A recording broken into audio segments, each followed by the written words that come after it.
amores de 7º ano, como é que vocês estão? Espero que estejam bem, tá? Então, vamos continuar hoje falando sobre população brasileira, tá? Até vocês entenderem realmente suas origens e sobre sua população, ok? Esse ano vocês aprendem sobre o Brasil, nem que seja na marra, mas aprendem? Então, a gente irá nessa aula hoje fazer uma análise socioeconômica da população. Já que estamos trabalhando em população, não adianta só a gente olhar sobre seus aspectos populacionais no sentido que a quantidade, como está distribuída, não. É necessário também que a gente entenda os problemas e a necessidade de uma população, tá? Já que existem vários tipos de investimento na saúde, segurança, infraestrutura, educação. Claro que esses investimentos são passados pelo governo ou instituições privadas, que é um grande problema aqui no nosso Brasil. Mas eu vou deixar para a gente discutir um pouco em sociologia sobre essa problemática socioeconômica do nosso Brasil, tá? Então, existem vários indicadores sociais que podem traduzir sobre a escolaridade, sobre o acesso a bens de serviço, como a renda e entre outros. E aqui eu trouxe um pouquinho desses exemplos para vocês, tá? A gente tem a renda. O que seria a renda?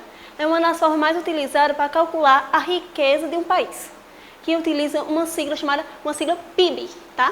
Que é o quê? O Produto Interno Bruto, que é a renda geral de uma população, de um país. Mas se você também tem uma forma de saber sobre a renda individual, que aqui a gente já tem o nome PIB per capita, ou per capita, tá bom?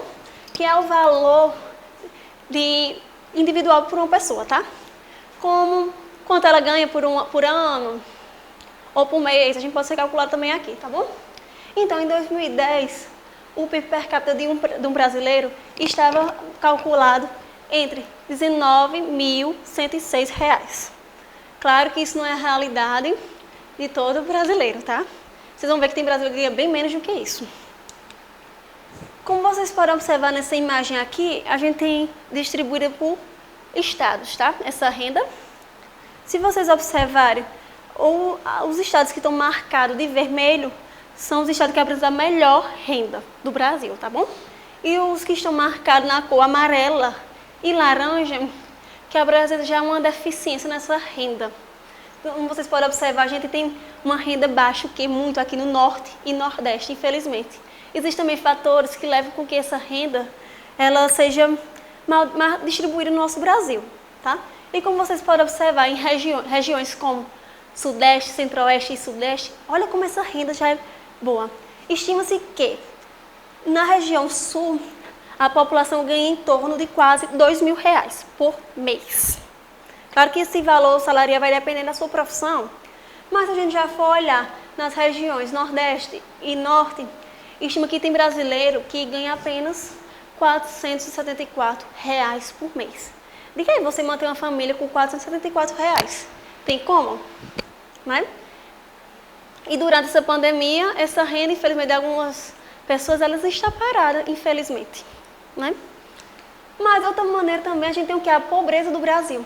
Segundo o Censo Demográfico Brasileiro, em 2010, estimava que 8,4%... Estimava-se o quê? Em 2010, pelo Censo Demográfico, que 8,4% dos brasileiros viviam em situações de extrema pobreza, onde elas possuíam uma renda mensal de apenas R$ 70. Lembra que eu até falei em sala para vocês, quando a gente estava falando dessa questão salarial, de renda distribuída, né, sobre a pobreza também. Desde o sexto ano a gente falava muito sobre a pobreza, né? Que a gente não deveria menosprezar aquelas pessoas que recebem Bolsa Família, por exemplo. Tem muita família que ela só tem aquela renda realmente do Bolsa Família, que é um valor muito baixo. Nesse período de pandemia, né? Nesse período de pandemia, o governo liberou um certo auxílio, né? Já que a gente sabe que tem muitos brasileiros que estão impossibilitados de trabalharem, né? Já que eles precisam ficar dentro de casa. Que está liberando uma renda, um auxílio emergencial, né, de R$ 600. Que eu acho que é até um pouco vergonhoso, porque a gente sabe que não se paga sobre as despesas dentro de uma casa com apenas R$ 60. Já imaginou uma família, por exemplo, ganhando R$ 70 por mês, onde ela possui 5 filhos, dá para alimentar? Não dá. Então, a minha galerinha aqui de 7º ano, assim como eu, somos privilegiados. E somos sim privilegiados. Já que quando vocês chegam da escola, vocês têm o seu lanche da tarde, tem um jantar bem gostoso, assim como vocês almoçam bem para vir para a escola. Tem muitas crianças, né, que elas vão para a escola motivadas apenas pela merenda escolar. né? Então, aqui o Brasil, principalmente as regiões que mais apresentam essa pobreza no nosso país, são as regiões Norte e Nordeste, tá? Quando a gente estiver estudando essas regiões isoladas, eu vou dar um foco maior sobre essa pobreza dessas duas regiões, tá? E o que seriam esses acessos a bens de serviço? Né? São os acessos oferecidos à população, inclusive também à população mais pobre, como a internet, como energia, né? Como educação, como também saúde, né? Como bens duráveis e não duráveis, né? Tudo isso é um acesso a bens de serviço. Como vocês podem observar aqui nessa imagem, ela traz um pouco sobre a educação, como ela é distribuída, né? Sobre a taxa de analfabetismo entre as pessoas de 15 anos ou até mais, tá? Esse dado aqui é do ano de 2018, onde apresentava o quê? Que a maior taxa de